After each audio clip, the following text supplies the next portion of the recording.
السلام عليكم ورحمة الله وبركاته إن الحمد لله والصلاة والسلام على من لا نبي بعد الحمد لله সম্মানিত ঈমানদার মুসলমান ভাই বোনেরা, আশা করি মহান আল্লাহ সুবহানাহু ওয়া তাআলার অশেষ রহমতে আপনারা সকলেই ভালো আছেন এবং সুস্থ আছেন।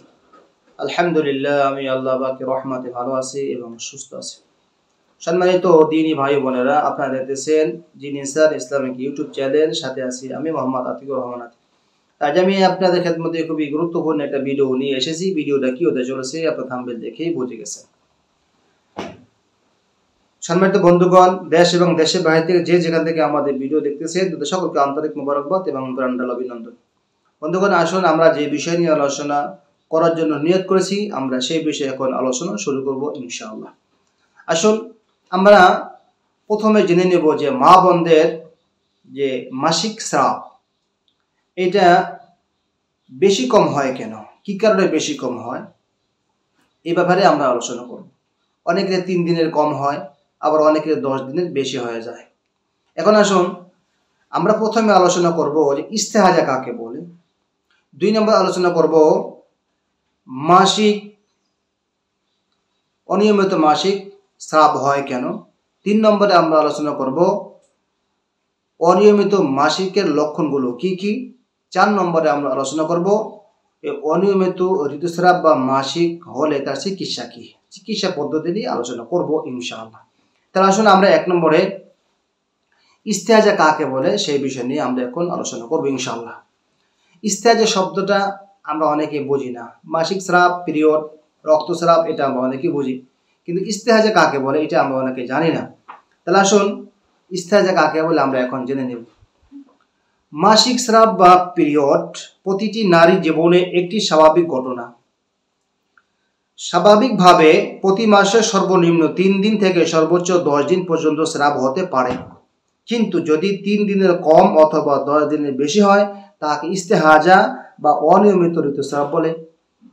অনিয়মিত ঋতুস্রাব এটাকে আরবিতে বলা ইস্তেহাজা। তাহলে আমরা বুঝতে পারলাম যে ইস্তেহাজা কাকে বলে। মা বোনদের যে প্রতি মাসে যে তাদের স্রাব হয়, রক্তস্রাব, এটা 3 দিনের কম হলে অথবা 10 দিনের বেশি হলে সেটা মাসিকে পরিণত হয় না, সেটা হয় আপনার ইস্তেহাজায় পরিণত হয়ে যায়। এটা একটা রোগ। তাহলে এখন আসুন আমরা 1 নম্বরে জানলাম যে ইস্তেহাজা কাকে বলে। এখন আমরা জানবো যে ইস্তেহাজা অর্থাৎ অনিয়মিত মাসিক স্রাব হয় কি কারণে, কেন হয়, অনিয়মিত মাসিক হয় কেন, এই বিষয়ে এখন আমরা আলোচনা করব ইনশাআল্লাহ। নবী করিম সাল্লাল্লাহু আলাইহি ওয়াসাল্লাম কি বলেন, হাদিসে কি বলে শুনুন। নবী করিম সাল্লাল্লাহু আলাইহি ওয়াসাল্লাম বলেন, নিশ্চয়ই শয়তান মানুষের রগে রগে চলাচল করে। একজন মহিলা সাহাবা হযরত হামনা বিনতে জাহশ রাদিয়াল্লাহু তাআলা আনহা তাহার ইস্তেহাজার সমস্যার ব্যাপারে রাসূলুল্লাহ সাল্লাল্লাহু আলাইহি ওয়াসাল্লামের খিদমতে হাজির হয়ে বলতেছেন, ইয়া রাসূলুল্লাহ, আমার অনেক বেশি ইস্তেহাজার সমস্যা হয়, অর্থাৎ আমার অনিয়মিত ঋতুস্রাব হয়। তখন নবী করিম সাল্লাল্লাহু আলাইহি ওয়াসাল্লাম তাকে বললেন, ইন্নামা হিয়া রাকদাতুন মিনাশ শাইতান, অর্থাৎ এটা তো শয়তানের আঘাতের কারণ। অর্থাৎ অনিয়মিত ঋতুস্রাব হয় যে শয়তানের কারণ, শয়তানের একটি আঘাতের কারণে। নবীজি অন্য এক বর্ণনায় বলতেছেন, ইন্নামা যালিকা ইরকাতুন ওয়ালাইসা বিল হাইদাহ, অর্থাৎ ওটা শিরার ধমনী রক্ত, অর্থাৎ ওটা হচ্ছে শিরার ধমনী, অর্থাৎ শিরায় রগে আঘাত করার কারণে এই রক্তটা প্রবাহিত হয়। এখন আসলে একটু আমরা আলোচনা করি খোলামেলা। বিষয়টা এমন হতে পারে, শয়তান মানুষের রগে রগে চলাচল করে। কোনো নারীর শরীরে জিন প্রবেশ করলে সেও রগের ভেতর দিয়ে চলাফেরা করতে পারে, আর এই জিন যখন জরায়ুর কোনো রগে আঘাত করে তখন ইস্তেহাজার সমস্যা হতে পারে। তো কি বুঝলাম, শয়তান মানুষের রগে রগে চলাচল করে আর মা বোনদের শরীরে রগে চলাচল করে, তখন মা বোনদের রগের যে জরায়ু আছে সেই জরায়ুতে তারা আঘাত করে। এই জরায়ুতে আঘাত করলে তখন অনিয়মিত ঋতুস্রাব হয়, এটাকে ইস্তেহাজা বলা হয়। আর এটা মাসিক স্রাব না, এটা হলো ইস্তেহাজা বা একটা রোগ। সুতরাং আমরা 2 নম্বরে আলোচনার জন্য আলোচনা করতেছিলাম নাম্বার 2 নম্বর, সেটা হচ্ছে যে অনিয়মিত ঋতুস্রাব হয় কেন। এটা হয় শয়তানের রগের ভিতরে ঢুকে রগে আঘাত করে, যার কারণে অনিয়মিত রক্তস্রাব হয়। আবার এছাড়া কেউ জাদু করলে, যদি কোনো মানুষকে জাদু করে থাকে, সেই জাদুর কারণেও আবার অনিয়মিত ঋতুস্রাব হতে পারে। তাহলে আমরা 2 নম্বর যে বিষয় নিয়ে আমরা আলোচনা করতে চেয়েছিলাম যে অনিয়মিত ঋতুস্রাব হয় কেন। অনিয়মিত ঋতুস্রাব হয় এই কারণগুলো, অর্থাৎ শয়তান জরায়ুতে যে রগ আছে সে রগে আঘাত করে, আর জাদুর কারণে মানুষ কুফরি করে, এই কুফরি জাদুর কারণেও অনিয়মিত ঋতুস্রাব বা মাসিক হতে পারে। এখন আসুন 3 নম্বরে যে বিষয় নিয়ে আমরা আলোচনা করতে চেয়েছিলাম সেটি হচ্ছে অনিয়মিত মাসিক হওয়ার লক্ষণগুলো কি কি। অনিয়মিত মাসিক হওয়ার লক্ষণ, অর্থাৎ অনিয়মিত ইস্তেহাজার লক্ষণ। অনিয়মিত মাসিক হওয়ার অনেকগুলো লক্ষণ আছে, তার মধ্যে এখানে আমি 8টি লক্ষণ নিয়ে আপনাদের খেদমতে হাজির হয়েছি। সেই 8টি লক্ষণের মধ্যে নাম্বার 1 হচ্ছে মাসিক স্রাব 3 দিনের কম বা 10 দিনের বেশি হওয়া। এরকম সমস্যা অনেকদিন লেগে থাকা, এটা হচ্ছে অনিয়মিত মাসিক স্রাবের একটি লক্ষণ। এটা হচ্ছে ইস্তেহাজা, অর্থাৎ মাসিক স্রাব 3 দিনের কম বা 10 দিনের বেশি হওয়া, আর এরকম সমস্যা অনেক দিন লেগেই থাকা। এটা মাসিক নয়, এটা রক্তস্রাব নয়, এটা হচ্ছে ইস্তেহাজা। এটা একটা রোগ, চিকিৎসা নিতে হবে। নাম্বার 2 হচ্ছে সর্বদা স্রাব প্রবাহিত হওয়া, সর্বদা রক্তক্ষরণ হওয়া, যৌনাঙ্গ থেকে সবসময় পর্যন্ত রক্তক্ষরণ হওয়া, এটাকে বলা ইস্তেহাজা, অনিয়মিত ঋতুস্রাব বা অনিয়মিত মাসিক। নাম্বার 3 হচ্ছে সাদা স্রাব, অর্থাৎ স্রাব একেবারে বন্ধ হয়ে যাওয়া, অর্থাৎ অর্থাৎ মাসিক একেবারে বন্ধ হয়ে যাওয়া। এটা বয়সের কারণে নয়, এটা জাদুর কারণে হতে পারে এবং শয়তানের আঘাতের কারণেও হতে পারে, আর এটাকে বলা ইস্তেহাজা। নাম্বার 4 হচ্ছে অস্বাভাবিক মাত্রায় সাদা স্রাব, খুব বেশি সাদা স্রাব ভাঙে, এটাকে বলা হয় ইস্তেহাজা, অর্থাৎ এটা জিন্নাতের কারণে হতে পারে, জাদুর কারণেও হতে পারে। নাম্বার 5 হচ্ছে মাসিক স্রাবের সময় অতিরিক্ত ব্যথা বেদনা থাকা। মাসিক স্রাবের সময়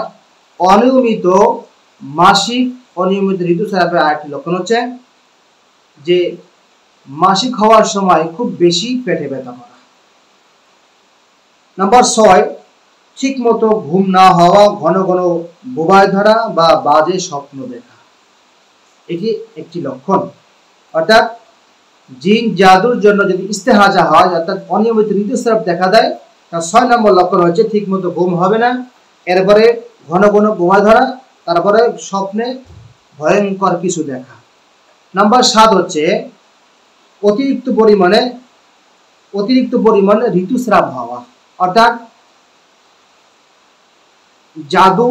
জিন এবং জাদু সমস্যা দেখা যায় ইস্তেহাজা হয়, যে রোগটা হয়, অর্থাৎ অনিয়মিত মাসিক স্রাব হয়, এটার 7 নম্বর লক্ষণ হচ্ছে অতিরিক্ত পরিমাণে রক্তক্ষরণ হওয়া, এটা হচ্ছে আপনার ইস্তেহাজা। নাম্বার 8 হচ্ছে প্রায় সময় শরীরের বিভিন্ন স্থানে ব্যথা হওয়া, বিশেষত ব্যাক পেইন বা লজ্জা স্থানে ব্যথা হওয়া। সুতরাং এই যে 8টি লক্ষণ বলা হলো, এই 8টি লক্ষণ হলো ইস্তেহাজা, অর্থাৎ এটি হচ্ছে অনিয়মিত মাসিক স্রাব হওয়ার লক্ষণ। অনিয়মিত মাসিক স্রাব হওয়ার, অর্থাৎ অনিয়মিত পিরিয়ড হওয়ার 8টি লক্ষণ। এছাড়া আরো অন্যান্য লক্ষণ থাকতে পারে। এখন আসুন এই অনিয়মিত মাসিক স্রাব এর থেকে বাঁচবো কিভাবে, চিকিৎসা কি।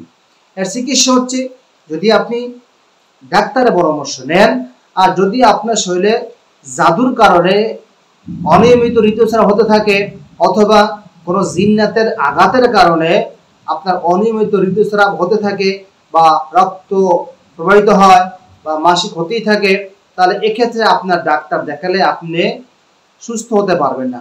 ডাক্তারের চিকিৎসা নিলে আপনি পরিপূর্ণ সুস্থ হতে পারবেন না। আপনাকে যে কোনো মুদাব্বিরের পরামর্শ নিতে হবে, নিয়ে দেখতে হবে যে আসলে আপনার উপরে কোনো জাদুর সমস্যা আছে কিনা। এই লক্ষণগুলো দেখার পরে আপনি কোনো মুদাব্বির বা কোনো চিকিৎসক যিনি কবিরাজি করেন তার পরামর্শ নিয়ে দেখতে হবে যে আসলে আপনি জিন এবং জাদুতে আক্রান্ত কিনা, যে কারণে আপনার অনিয়মিত ঋতুস্রাব হচ্ছে। যদি হয় তো আপনি চিকিৎসা নিলে ইনশাল্লাহ আপনার অনিয়মিত ঋতুস্রাব বন্ধ হয়ে যাবে। যদি এরপরে বন্ধ না হয় সেক্ষেত্রে আপনাকে অবশ্যই গাইনি বিশেষজ্ঞ ডাক্তারের পরামর্শ নিতে হবে ইনশাআল্লাহ। আমাদের কাছে অনেক পেশেন্ট আসে, অনেক রোগী আসে যাদের মাসের পর মাস ঋতুস্রাব হতেই থাকে। 3 দিন 10 দিন না, পুরো 30 দিনই হয় মাসে। সব সময় রক্তকণা হতেই থাকে, কম বেশি হতেই থাকে। কখনো চাকা চাকা, কখনো দুর্গন্ধ, কখনো স্বাভাবিক রক্ত, আবার কখনো খুব কালো বিশ্রী গন্ধ চাকা চাকা হয়। এভাবে অনেক রোগী আমাদের কাছে আসে। যখন আমরা পরীক্ষা নিরীক্ষা করে দেখি যে জিন্নাতের সমস্যা না জাদুর সমস্যা। জাদুগুলো নষ্ট করে দিলে এবং জিন্নাতগুলো আটক করে দিলে দেখা যায় 2-1 দিনের মধ্যেই সে মা বোনটা সুস্থ হয়ে যাচ্ছে। বন্ধুগণ, এই ছিল আমাদের আজকের আলোচনার মধ্যে যদি কোথাও কোনো রকম ভুল ত্রুটি হয়ে থাকে, বুঝতে কষ্ট, সেজন্য ক্ষমা সুন্দর দৃষ্টিতে দেখবেন। আজ এ পর্যন্তই। পরবর্তী ভিডিও আসার আগ পর্যন্ত ভালো থাকবেন, সুস্থ থাকবেন, সুন্দর থাকবেন। আজ এখানে বিদায় নিচ্ছি। আসসালামু আলাইকুম ওয়া রাহমাতুল্লাহি ওয়া বারাকাতুহু।